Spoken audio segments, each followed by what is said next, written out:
Hi అండి, అందరికీ నమస్తే. చూస్తున్నారు కదా ఫ్రెండ్స్, ఈరోజు అయితే మేము సంగమేశ్వర ఆలయానికి అయితే వెళ్తున్నాము.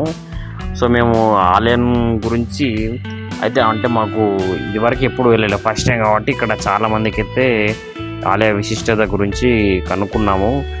నిజంగా ఇదైతే చాలా చరిత్ర కలిగిందని చెప్పారు. అలాగే ఇక్కడ దాదాపు 7 నదులను కలుపుకొని ఇక్కడ ఈ నది ప్రవహిస్తుందట. ఇక్కడ స్నానం చేసినట్లయితే నిజంగా మనకు చాలా మంచి ఫలితాలు వస్తాయని, అలాగే మనకు ఉన్న దోషాలు కూడా ఎన్నో పోతాయని ఇక్కడ చాలామంది చెబుతున్నారు. చాలా దూర ప్రాంతాల నుంచి కూడా ఇక్కడ వస్తున్నారు. ఇంకొకటి ఏంటంటే ఇది మనకు సంవత్సరంలో 4 నెలలు మాత్రమే ఉంటుందట. అలాగే ఇక్కడ ఈ బోటు ప్రయాణం చూస్తున్నారు కదా, ఇది హైదరాబాద్ నుంచి వచ్చే వాళ్ళకి చాలా దగ్గరగా ఉంటుందట ఈ ప్రయాణం అనేది.